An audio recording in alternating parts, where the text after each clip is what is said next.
They say no news is good news, but sometimes no news is just no news, and there's not a lot of it from the Texas Rangers here at the GM meetings in Las Vegas. John Radigan here, Jeff Wilson in the lovely confines of our studios at the DLLS Sports Studios today. It's the DLLS Rangers podcast. It's the two of us and Kat putting this together with you. Of course, we always appreciate when you are a part of the proceedings, and we know that you are each and every day. So hang with us, chat with us. Let's go through this process. It's a interesting week out here, Jeff, in that there's not only the GM meetings, but there's that golf tournament, the inaugural MLB Classic out here, which will feature, I've seen none personally, but pictures and videos of a lot of really big-time players out here getting ready to play in the tournament, current players and former players. And then, of course, there's the award show tomorrow, which is hosted by Roy Wood and Mookie Betts. So, and the GM meetings, which essentially finish up today, but I think there is some final details taken care of tomorrow. So lots happening out here, but Jeff, so far, not much of that, at least publicly or notably with the Rangers. Yeah, and it's not surprising because A, they don't broadcast their stuff, and B, nothing happens at the GM meetings. No, I mean, it doesn't. It's someplace where, if you cover the team full time, you want to be there. And John, you're going to slide by today, and it's just kind of the kickoff, and it's always good to get time and FaceTime with the GM or the president of baseball operations, and so this isn't surprising. Now, of course, there are things happening across the game, and you're starting to see some rumors pop out, and things to think about, and but it won't be long. Things won't start to happen. Or will start to happen. Sorry. Yeah, they certainly will. They got to get this team together. Yeah, they really do. There's, as we've said, a number of times, there's a lot of work to do. And one of the things we began talking about yesterday was just, in many ways, Jeff, from the top down, there's a philosophical change.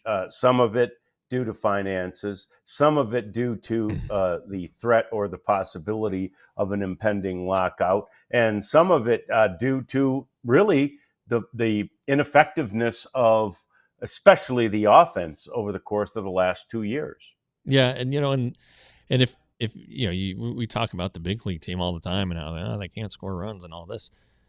If you look through the minor leagues, all the hitters that are supposed to be performing aren't performing. I know Malcolm Moore was hurt this year, but he didn't have a great year. Dylan Dreiling didn't have a great year. Anthony Gutierrez continues to be a head scratcher for a lot of these guys. And even Walcott, who had a great year for a 19-year-old at AA, he still chases a little too much, and maybe a different look needs to be emphasized. It was exit velocity and power were the themes down there in the minor leagues and really in the major leagues too. And as we talked about yesterday, how about putting the ball in play? Look what it did for teams that were in the postseason, teams that went deep into the postseason, a team that almost should have won the World Series. So I think that there is some economics in that because, if you're not signing the 30 home run hitters who tend to get the big money, you're going a little bit down, maybe sacrificing a little power for contact and putting the ball in play. And it's pretty interesting because I was looking up contact rate before the show today, and who led the major leagues in contact rate? Luis Arraez, 96%. Wow. If he swung at a pitch, he made contact with it 96% of the time. That's crazy, right? So he's available. Stephen Kwan, he was fourth in baseball at 90%. He's thought to be available. And you go a little bit further down, and this is kind of an interesting one. Brendan Donovan at 85%. The Cardinals are apparently looking to trade him. Well, what position does he play? Second base. So if the Rangers were to able to make a move with Semien, maybe they could then turn around and get Donovan. So there are some names, but a lot of these high contact guys are with other clubs. So you're going to have to do some unearthing. Find the right mix. But the Rangers didn't have a guy in the top 30. Their top guy was Josh Smith at 36. Semien was actually second at 58. So anyway, that's kind of what I've been focusing in on a little bit more, I think. Just kind of guys like that. And it's interesting. And Quan, I think, Misty, the reason Cleveland is trying to get rid of him is I think he's a free agent after this season. So, great player, yes, but if you're only going to get one more year out of him, you got to get something, right? Yeah, and there is a note coming up in the one of the future segments of the show that the Dodgers would be interested in trading for him. So, which again, the rich get richer, and who knows? That again, a lot of these are just reports. I'm sure there's a lot of teams that'd be interested in trading for Quan, no doubt about that, because he has been a wonderful defensive left fielder, and right.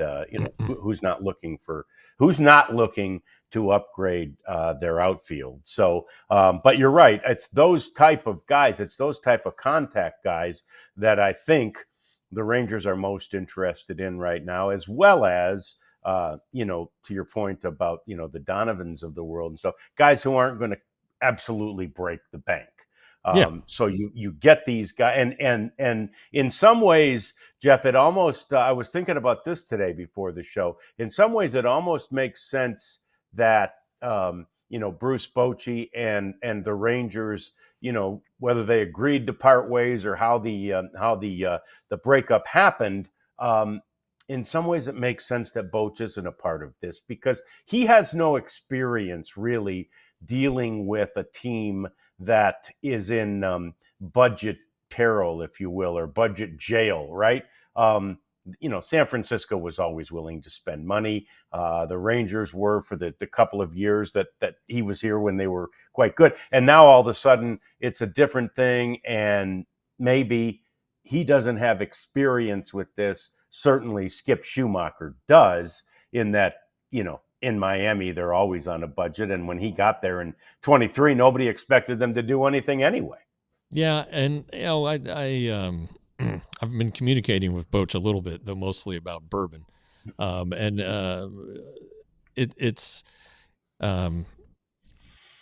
It makes some sense. Okay. But, I still kind of cling to this cutting money, going younger, it's just changing philosophy now, on the offensive side.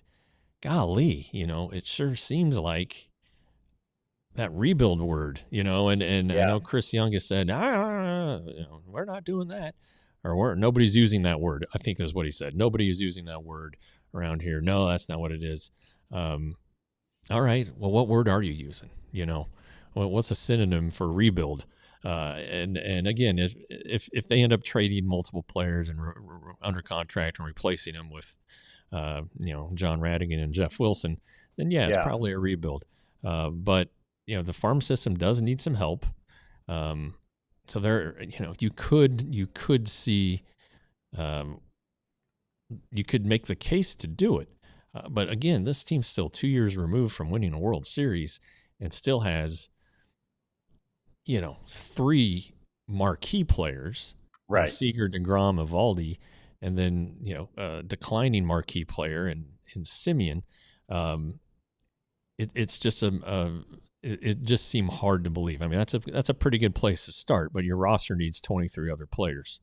And, with Jack Leiter looking like he's on the cusp, looks like the pitching's in good shape, but again, it's this off season, this offensive change is going to be interesting to watch. Yeah, it really is. The question there from Stephen, what are the chances of extending Wyatt Langford in the offseason? And it's a good one, and it's one we've talked about a lot. It's something we'd both like to see done. But I think it's pretty clear that before something like that's going to happen, Jeff, there are many other things that are priorities as far as what the Rangers want to and need to accomplish in the offseason.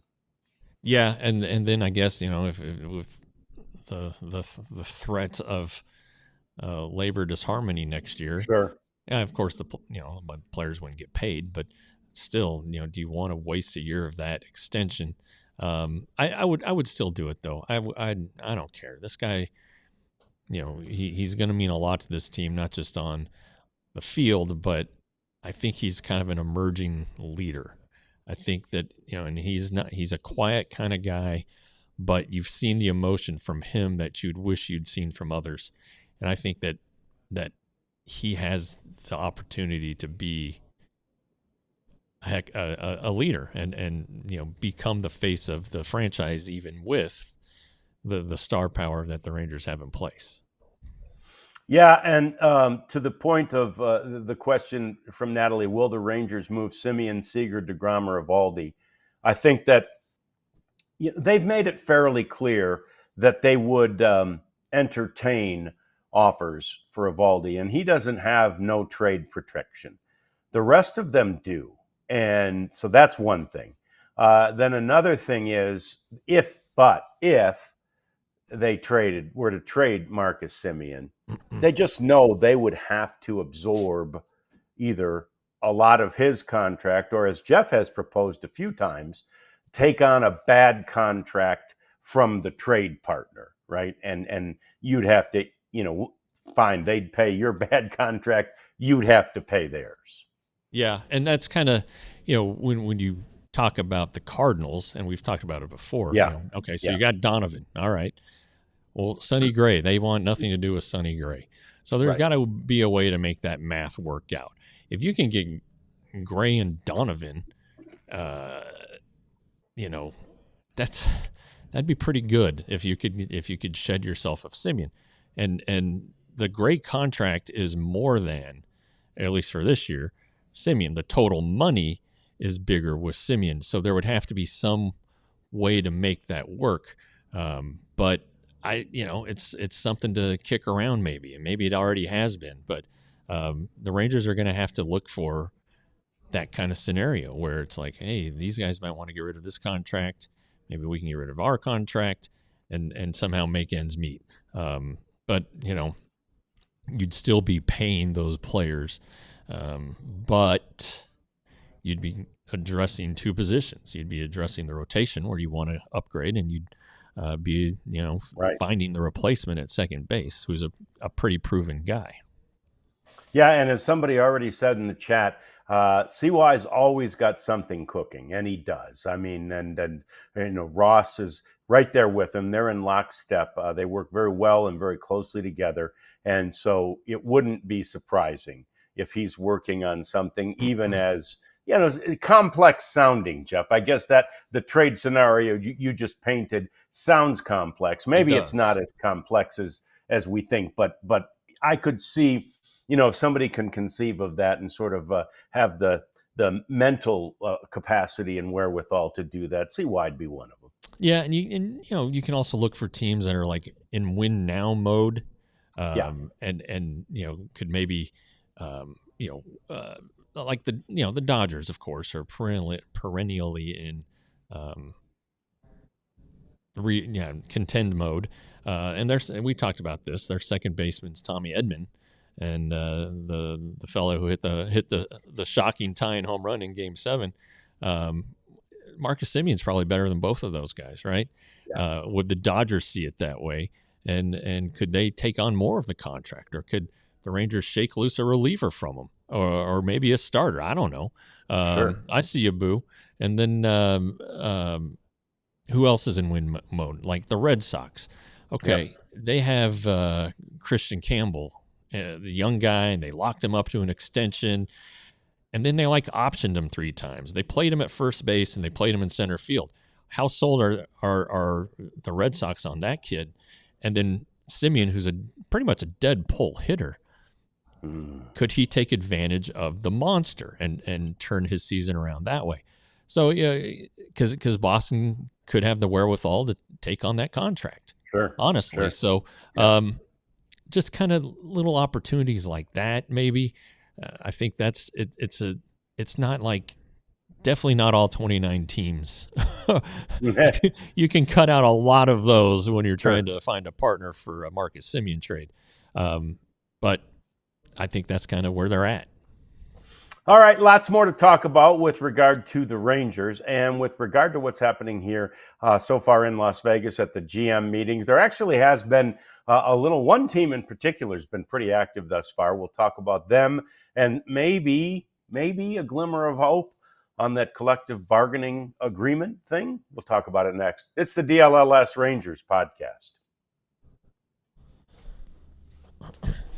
Hey, and I've discovered another thing I love about Mando. So you're packing for a trip like this and you don't want to check a bag, which means you got to have the small amount of the small liquids and all. Anyway, Mando, I just brought the deodorant wipes. No TSA agent is going to throw those away, right? You get your Mando deodorant wipes in there and you're set. I'm smelling good all week long. Mando has so many great products, but and I realize they're not the only ones with deodorant wipes, but they're the ones that I use. And they've got great fragrances. They've got this starter pack, which would give you kind of a look at everything that they have. And if you get that starter pack right now, at mando.com, and you use the code DLLS, you get $5 off. And then after that, if you're like me, it won't matter what the rest of the Mando products cost because you're going to want them. They're fantastic. It's a great product. They've been with us as a sponsor for a while now. We're awfully glad to have them. And if you have it, Mando, you will too. That's right. Hey, guys, if you have been, thinking about getting involved with Big Brothers and Big Sisters, and you want to get a good taste of it, this Saturday, 10 a.m. to 2 p.m. at Irving High School is a chance to impact a life through flag football. It's the flag football event. Join Big Brothers Big Sisters for a day of fun, football, and connection as they try to pair adult men with one of the 400-plus little brothers currently waiting for a mentor. You'll team up with a little friendly game of flag football, enjoy some lunch, and learn the fundamentals of football, all while making an impact. No long-term commitment required. Just one day, 4 hours to show up. Sign up today at in the check the link for our description and be the reason a little brother smiles. Be a great thing. You feel really good about yourself if you did that today. You can feel only a tiny bit good of the news. Some of the news that came out of here today or yesterday, perhaps, that the MLB Players Association and the MLB have gotten together for really what are just preliminary discussions about the collective bargaining agreement, which expires on December 1st. Next year, 2026. Don Halen is the MLB representative who is the spokesperson and the negotiator for MLB, and Bruce Meyer is for the MLBPA. And they've gotten together to just sort of lay the groundwork for where they stand. I feel like it's interesting that Bob Nightingale, Jeff, has been reporting that Major League Baseball kind of quietly and privately called the teams and told them that overall the teams lost $1.8 billion last year, and that the Mets were foremost among them, having lost $350 million. And okay, if that's true, and I'm not sure it is. I think you can do a lot of funny things with math and with numbers. But even if, let's say the 350 on the Mets is true, you think Steve Cohen cares? He doesn't care, right?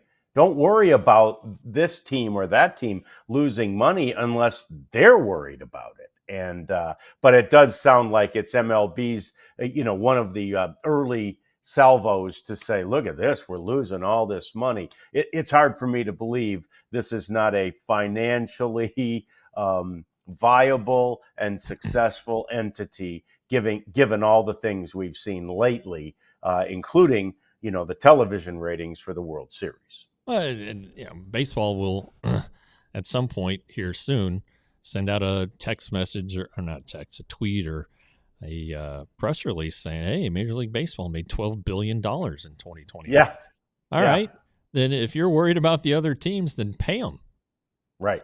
You're still going to have more than $10 billion to go around. Okay. And if they don't want your money, fine. If the Steve Cohns in the world and the Dodgers don't want your money, perfect. Yeah. Yeah. Give more to other teams or put it in the coffers. Baseball is thriving. Right. Okay. And every year they send out these updated totals, and it's always more than the previous year about how much money baseball is making. Okay. So that's an easy one to poke a hole in, I think. And then, how does that break down? All right. If the Mets are $350 million, well, that's what is that? A sixth of the right of a little bit more the than damage. Yeah. So it's like, okay, what who's next? Is the next team at probably 200 million? Dodgers, So what does it really look like? You when you get the teams that are spending outrageous money out of the way, what's the debt look like for the rest? So I don't know. It seems like you can poke some holes into that one. That'll be a pretty easy one for Tony Clark to knock down. But I think these preliminary meetings aren't unusual. It's good to see, though, that they have met. Halem is he's a lawyer and a little feisty from what I understand. He kind of falls from the Manfred tree. And then Bruce Meyer, I believe he worked for the NHL before coming on with Major League Baseball. So hopefully in the spring these things happen in more earnest. You, John, talked about how the agents are meeting Thursday or Friday in Las Vegas with the Players Association, and then the MLBPA. They stop by every camp in spring training, and we'll discuss things with every club. There's the subcommittee. Marcus Simeon's a big deal still in the Players Association. So there's time to get something done. And maybe this first conversation was like salary cap, hell no, and that was it. They left. But they need to get this figured out. They can't have a prolonged stoppage. They really shouldn't have a stoppage. I just think anytime you hear strike or lockout, it's the worst PR you can have, Mm-hmm. and if they're that dug in on it, it's just going to be ugly. But I do think, as we've talked about, there are ways to work around this idea, raising the floor, maybe even raising the CBT a little bit, lessening the penalties for going over the CBT. Okay, that might encourage teams to spend more. And then, the deferred payments thing. Yeah. Only one team's doing it, really. But it still seems to be a problem as these championship teams get built. This championship, this dynasty potentially gets built on money that they're not going to be paying out for years. Yeah, and that is, that's why we were talking about we didn't want the Dodgers to win the World Series. One of the reasons, right, was that the owners would then say, look at this, we have to have a salary cap or this is going to happen. So, it's ridiculous that one team doing it. I mean, the one team that's doing the deferred payments is also the one that they're crying foul about as far as spending all this money. And any one of the teams can do both of the things that the Dodgers have done. Both of them. They can spend as much money as they want, and they can defer as much money as they want currently. And so it rings pretty hollow that other owners are trying to say this is the reason Dodgers winning the World Series 2 years in a row with these huge payroll. This is the reason that we need a salary cap. Yeah, okay. So you get your salary cap. Does that suddenly mean that the Pirates? Let's just pick on the Pirates. Are the Pirates all of a sudden going to have a star-studded roster? Are they going to be going out and signing I don't know, a marquee player to, let's say, the super max contract? Hell no, they're not. Nope. They absolutely are not. I just don't see it. I think that it's kind of an excuse, and they're like, they if they want to contend, they can contend. All right, if they Yeah. want to spend Yep. money, they can spend money. I have a little sympathy for them, but not a ton, because if they're motivated to put a winner on the field, they could do it. Yep. They just could. Yeah. And it would be one thing if utilizing the method that they have utilized for all these years had bared and borne any fruit, but it hasn't, right? They haven't been successful. They haven't been a playoff team in I don't know how long, right? So this way they're approaching it is not working, and I think that is the point you're making too. Is exactly why we hear a lot of. We also need a salary floor, right? And you mentioned that earlier in your talk too. We need a floor to get, if you want more teams to be more competitive with each other, well, teams like the Pirates need to be, at a certain level in order to maintain competitiveness. Right. And these teams that are relying on the farm system and player development, like the Pirates. What I don't know what their payroll was this last year, but let's say that $100 million. Let's say the floor is $100 million. So you have a bunch of young players, and you just find the right veterans, and maybe the magic happens there. I just don't. I don't want to sound like a jerk, because I do have, I do get the business side of things and the small market and all of this, and I don't want to be like, well, the Dodgers are great, but there is a willingness to spend, and it seems to have worked pretty well for teams. Pirates were at $84.4 million last year, 27th in Major League Baseball. So surprising, I guess, obviously, that three other teams were under that $84 million mark when you figure, obviously even the Rangers were up in the sneaking up on 250 million, and the Astros were up there, obviously. So were the Red Sox, Yankees, Blue Jays, Dodgers, Cubs, probably. So that's a pretty wide disparity when I don't know, even teams like the Rangers that didn't make the playoffs are spending three times as much money as a team like the Pirates here, and three other teams below them. Yeah, and and they get I don't know if they get perks, but they get extra draft picks. There is the group of teams that are small market that fall into this realm where they do get some extra revenue and things like that. So to still turn your pockets inside out, it seems kind of bogus.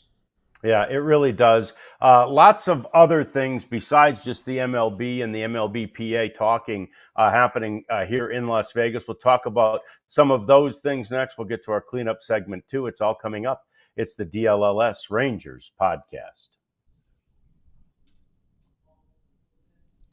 Supporters Club time. John and I did a video last week. If you guys haven't seen it, well, you got to become a member of our Supporters Club to do it. Doesn't cost much, and that's not the only perk. It's videos from all of our groups, all of our crews that do things like the Stars and the Mavs and the Cowboys. I'm betting that Clarence has some stories over there on the Cowboys side. I'm sure Ludwig does. I mean, heck, how much beer do you think has been consumed in the NHL locker room? Probably a lot. Stories fly, and it's all good stuff. You get the emojis. It's basically just another level to your fandom. But as I always say, it makes you smarter.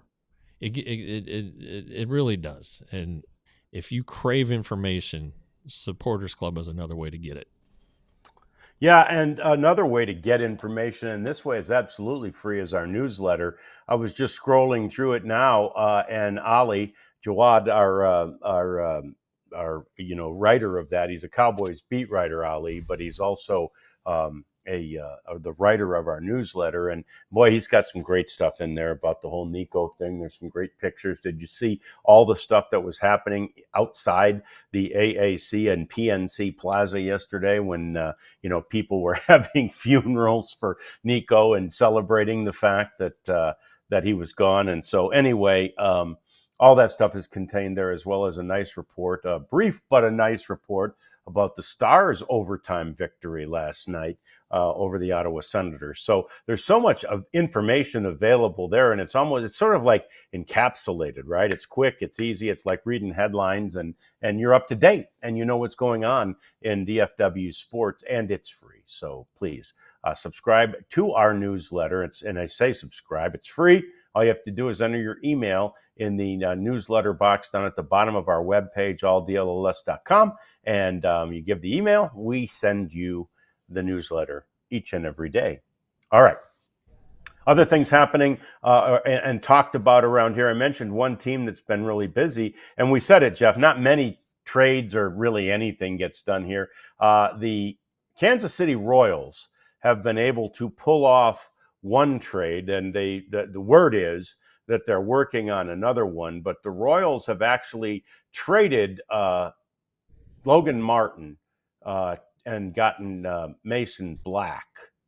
So they both trade kind of young pitchers for each other. And if it's San Francisco and Kansas City, I guess you got to give San Francisco some credit for that too. But so that happened. But now the big one is San Francisco is reportedly working hard on a deal to actually make a trade with Boston for Jarren Duran.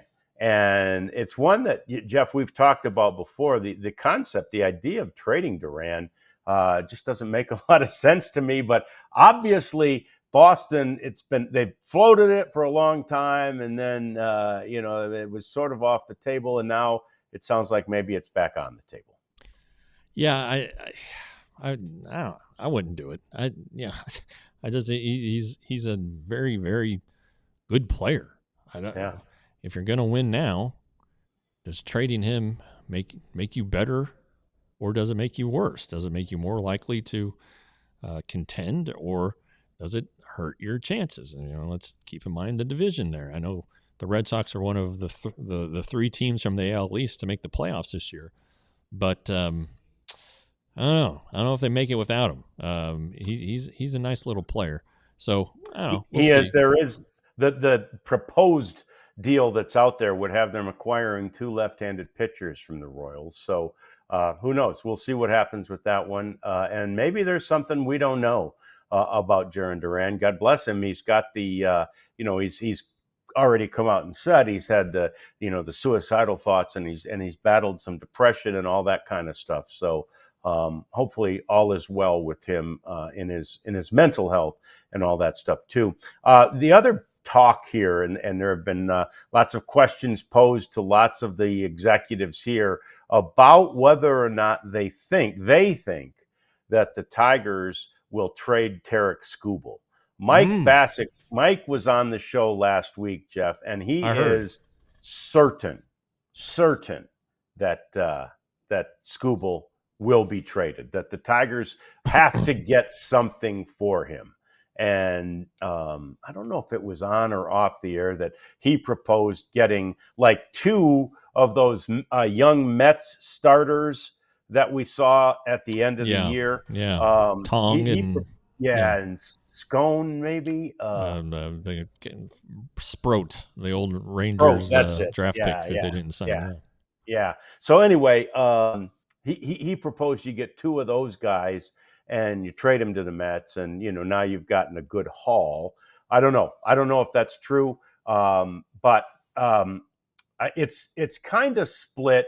A couple of general managers who are in the Tigers, they don't name names, but a couple in the Tigers division feel like there's no way the Tigers will trade him. They want to get every every bit they can out of him. But of course, the downside of that, Jeff, is they don't get anything next year other than a compensatory draft pick if he leaves via free agency.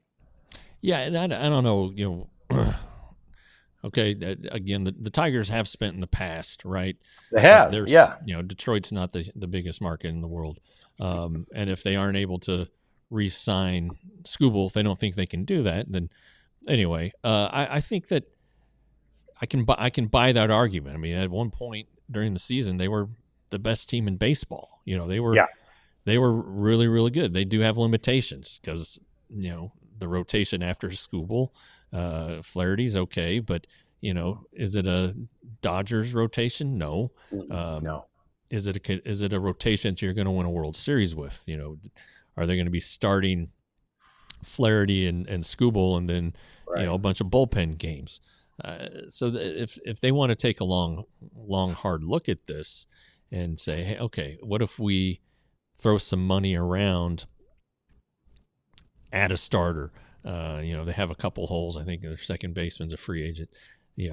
Can they put together a contending team? Sure. And then do you try to ride it out and see where it takes you? Not sure. The safe move, if you're pretty sure you're not going to get him, it's to trade him while his value's the highest. And as soon as opening day starts, if he's on your roster, you're going to get less and less for him, even at the trade deadline. So if you could do it now, if you are convinced, you can't re-sign him. If he has said, I'm not going to sign for the peanuts that you guys are offering, then trade him. Absolutely, positively trade him. Yeah. Or open a few more Little Caesars franchises. That's right. And just pay him, right? I mean, those are the two choices. You basically, I mean, you don't. I'm sure they don't have to pay quite exactly what he has asked for. Obviously, there's always negotiation, but they got to come closer than it sounds like they've been. And so they kind of know what he wants. So at some point you decide, okay, are we going to have the stomach to pay that, or do we have to just go ahead and trade him? But it's the thought is it would be one of the biggest hauls in an expiring contract trade sort of situation that's ever happened. And of course, that would take us back to one of the ones that happened right here in the Mark Teixeira trade, Jeff. Yeah. That was the year before I got on the beat, and I was there for the fruits of the trade with obviously 4 of the 5 guys acquired, played in the major leagues. 3 of them were all-stars with Elvis and Matt Harris and Feliz. Saltalamacchia might have been an all-star, just not for the Rangers. But, it was wasn't quite the Herschel Walker trade, but it really reversed the Rangers' fortunes. They got 3 solid contributors on a couple World Series teams, and now Feliz broke down because he didn't have the work ethic. Harrison broke down because just a terrible back situation, and Elvis was great for a number of years. He's in the Rangers Hall of Fame. So if the Tigers could pull that kind of trade off, hey, sure. Again, give it a shot. Yeah. Manager of the Year announced last night, and both managers, Jeff, who win are back-to-back winners in Pat Murphy and Stephen Vogt. Yeah, that's pretty cool because I think Bobby Cox has been the only guy that ever did it, and it was like more than 30 years ago. So that's cool. I thought Murphy was gonna win running away, and he did. It was a little tighter in the American League. Schneider, you make a hell of a case that he deserved it, but I think he got knocked. I think Vogt was like the horse with late speed who caught and surpassed the front runner or the leader right near the finish line with the way that the Guardians finished up the season. Yeah, and that it was first place votes wise, 27 for Pat Murphy out of 30 in the in the American League one, it was 17 for Stephen Vogt and 10 for John Schneider. So yeah, pretty cool that the back-to-back thing happened. The Rangers have had 3 managers of the year, Jeff. Of course, you were working the beat when Banny won it in 2015. Jeff Bannister. Jeff Bannister. And do you remember the other 2 in doing your research / history of the Rangers? I did no research, John, but I'm going to go with Billy Martin and Bobby Valentine. Those were both good guesses. Johnny Oates in 1996. And this one surprised me. And obviously, I was on the beat then and loved Johnny. And 96 was such a great year. The first year the Rangers ever made the playoffs. But this one surprised me. I didn't remember this. In 2004, Buck won it. Yeah. Yeah. And Buck is one of only 3 managers, maybe 4, who have won 4 Manager of the Year awards. Let's see. What does my list say? I think he's won everywhere. There are only there's only 3 who have won it 4 times, and 6 guys have won it 3 times. Dusty Baker, Jim Leland, Lou Piniella, Joe Madden, Bob Melvin, and Terry Francona. So, yeah, pretty amazing. Bobby Cox is one of the 4-time winners, as well as Buck, and Tony La Russa is the other 4-time winner. Now, they didn't have Manager of the Year when, like, Connie Mack was managing, Jeff, right? Because he's up at the top of the list of wins for a manager. And John McGraw, they didn't have Manager of the Year when those 2 guys were managing. But pretty cool in the modern era, what we've seen on these managers. And yeah, so that was that. We got Manager of the Year out of the way. Cy Young is next. That's tonight. And again, I see on MLB.com and on the socials and everywhere, people trying to make a case that any one of the 3 can win it in either league. I think they're both going to be runaways. I agree. I agree with that assessment. So we'll check back tomorrow to see how we did. Yeah, we'll see. And by the way, that would be Tarik Skubal and Paul Skeens. I think both are kind of no-brainers. And we've mentioned many times before, if Nathan Eovaldi had stayed healthy and stayed as good as he was throughout the point when he went down with injury, I think, what was he? Was he at 1.73, Jeff? Yeah, 1.73 ERA. If he'd stayed healthy and all that kind of thing, I think he'd obviously. And to be honest, I'm still not sure. Even if he'd made it through the rest of the season as a qualifier, Jeff, I'm not sure he would have beaten Tarik Skubal, and I think that would have been wrong. But Skubal kind of is that he's the it guy. I think he gets votes that. I think he just would. I think he still would have beaten Nathan Eovaldi, and we'd be hot under the sports collar today. Well, tomorrow. He strikes so many hitters out, Skubal. Yeah, and not that Eovaldi doesn't strike out a bunch of guys, but that's kind of, you kind of look at where the disparity is between those 2 at that time. If you were to compare the stats after 23 starts or whatever it was when Nate went down, the strikeouts were separated. Now, granted, Eovaldi had missed time, but still, even if you throw in, his average number of strikeouts from the 5 starts he missed, then he still would have been pretty far behind old Tarik Skubal. Yep. So anyway, that's the awards situation for today. MVP will be announced, of course, tomorrow, and then the big award show, I think, is on Friday here at the MGM Grand.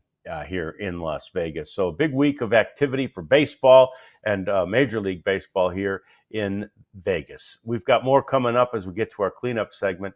It's all coming up. It's the DLLS Rangers podcast.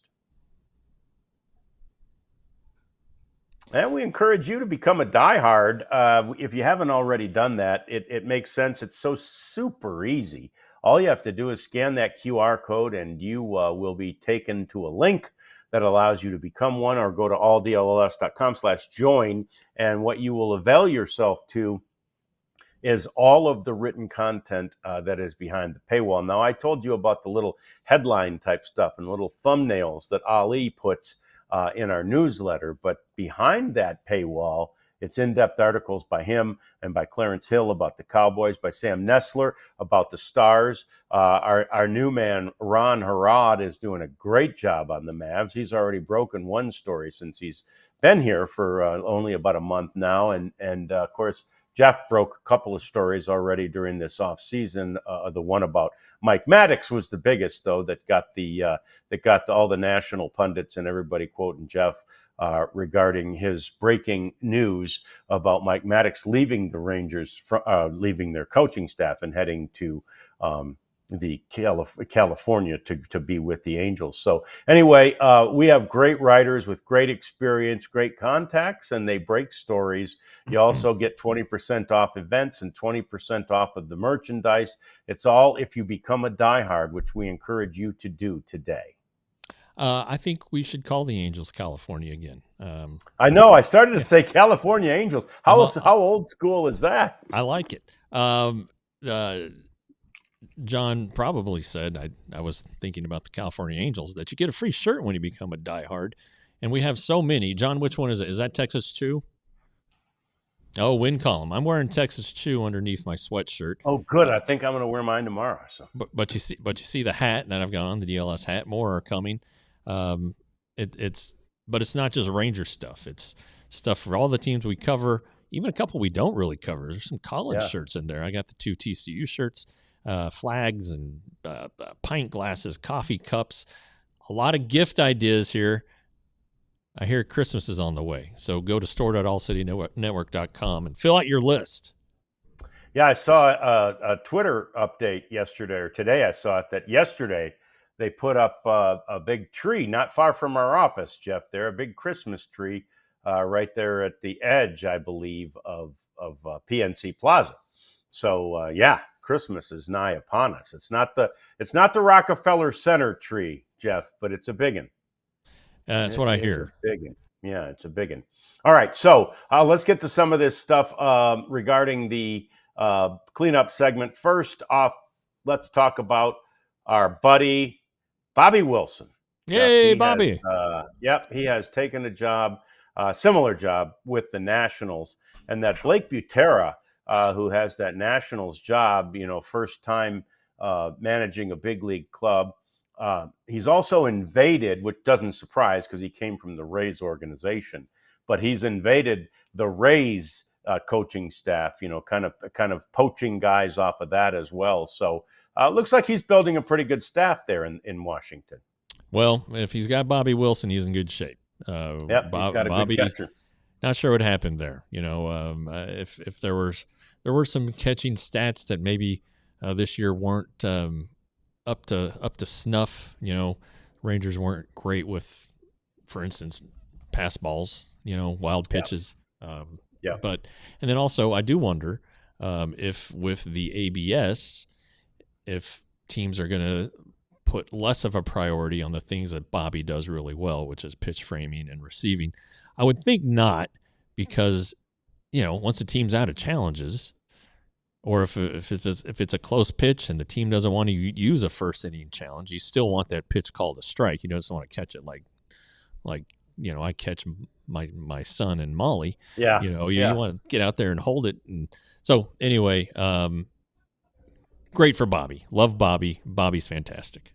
Yeah, and we were pretty sure that Bobby was going to end up in a job very similar to what he did, because he did such a great job here, and the number of guys that he brought, or helped bring to Gold Glove status. Jose Trevino, obviously Jonah Heim. He really had a good list, a roster of guys who he really helped and who became really good catchers. As a result of his tutelage. John Gibbons, the former Toronto manager, has joined the Angels staff, Jeff, as the bench coach. And Adam Eaton, the former outfielder, is going to be their first base coach. I think Gibbons is the interesting one here because, again, 13 years as a manager, all in Toronto. But, Kurt Suzuki, who's never managed and really never coached, can really use a guy like that right next to him. Yeah, and Gibbons was the manager for the Blue Jays teams. That knocked the 15, 16, the Rangers out, and also he I remember him being very fiery during the Bautista Odor dust up, and rightfully so. You want to protect your guys, and for being honest, it kind of was if the Rangers were doing it on purpose, and we'll just assume they were. It's kind of chicken stuff to do it in the the last game of the season in the guy's last at bat against the team. So anyway, I can kind of see why he would be mad. Yeah, he was. Adam Eaton hasn't coached at the major league or even professional level either, but he has been in the Michigan State University coaching realm for the last few years after retiring. I think he retired after the 21 season. So a longtime major league player, outfielder, who is now also a part of that staff. And when all you have to do is talk about Mike Maddox and John Gibbons, and you feel like Kurt Suzuki's building a pretty good staff there. It's pretty drastically different staff than what they had with Wash. Like they had Bo Porter, who was the Astros manager during their disaster teams, and Eric Young Sr., who's a pretty respected coach. The Ray Montgomery, I don't know if he'll be back on that staff. He was the interim manager, took over for Wash. So we'll see how the rest of it shakes out. But when you're adding a former manager and one of the best pitching coaches ever, has the makings of a pretty good staff. Yeah, it does. I don't think the Rangers were really that interested in trying to acquire Austin Nola as a catcher this year. The Braves actually had him on a minor league contract, which they've released him from, to go be the bullpen coach, Jeff, of the Mariners. So, boom, catcher on a contract, pitching coach right now. Yeah, that's not bullpen coach. Yeah, it's not. I think Kevin Cash had a quick ascension from career to bullpen coach in Cleveland to manager of the Rays. Yeah, I'm not saying that Dan Wilson should be worried, but Dan Wilson was also a catcher, in his playing career. So maybe they can some telekinesis going on there, and they're able to read each other's minds because of the whole catching thing.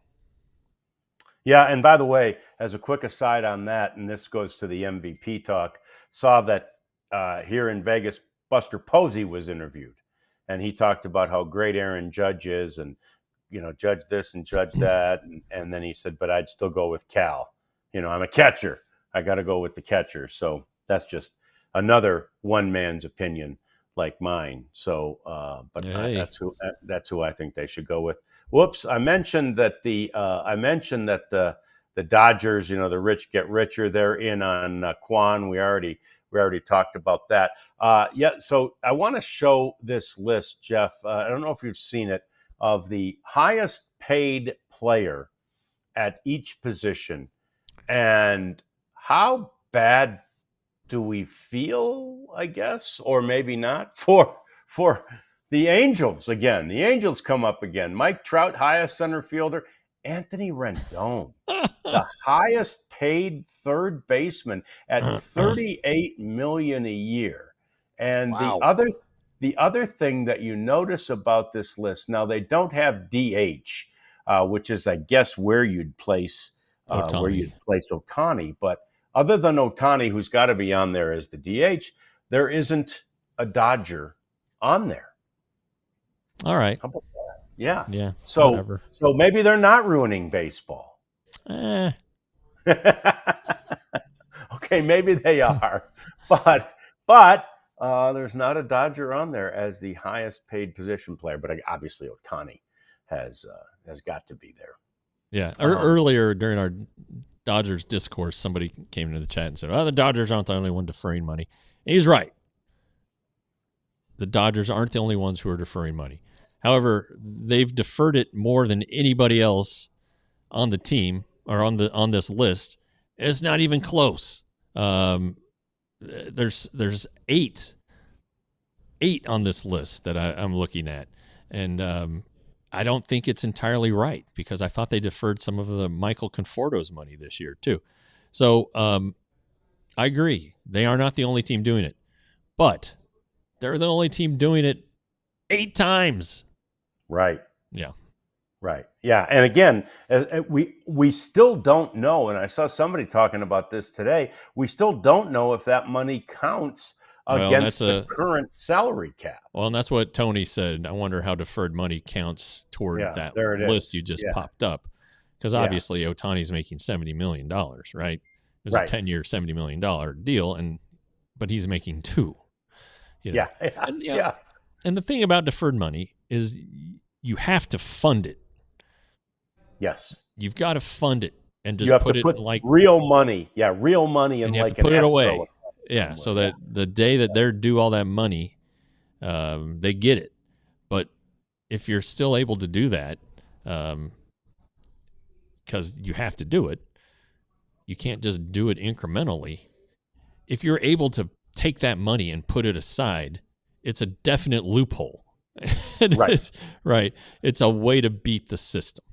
And that, they are way over the luxury tax threshold, no doubt about it.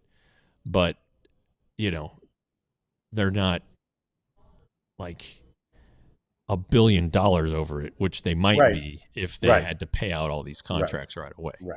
Right. Yeah. Their luxury tax would be crazy high if they did. And as it is, I think they might double their salaries, right? Whatever their set rate of salaries is, I think their luxury tax fee doubles that. So, and they don't care.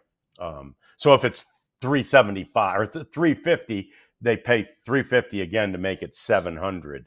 And to Jeff's point, it might be at $1 billion if it wasn't for that. One final thing: there's a job opening, a post that I wanted everybody, especially those of you who might be looking for a job, to see. The Braves are looking for a guy to replace this guy. How about all you have to do is be like Michael Johnson fast? I mean, you got to beat you've got to know you can beat all comers, and you've got to wear that suit, Jeff, in order to do it. So that disqualifies me. I wouldn't look very good in the suit. I don't think I'd look good in the suit.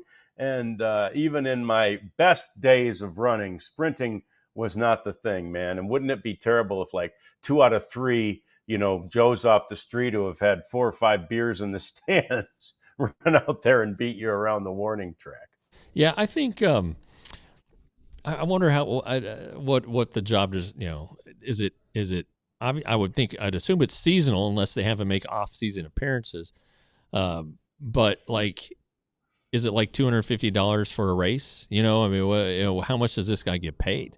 Yeah. And if it's like a 10-game homestand, and you basically have to run I don't know, it's not even a 400, right? No, I wouldn't think maybe so. A 200. Yeah, probably about a 200. If you got to do that 10 times, what if you pull your hamstring? What? Right. This has got some problems, but and then what did they do with the current guy? Did they put him out to stud? Did they have to euthanize him? What happened?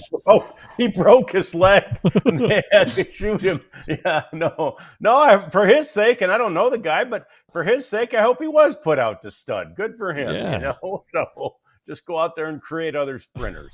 So awesome.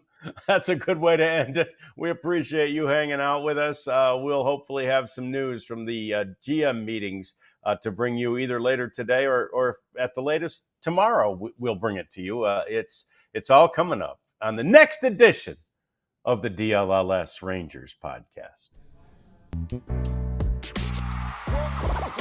all silly like the mayor.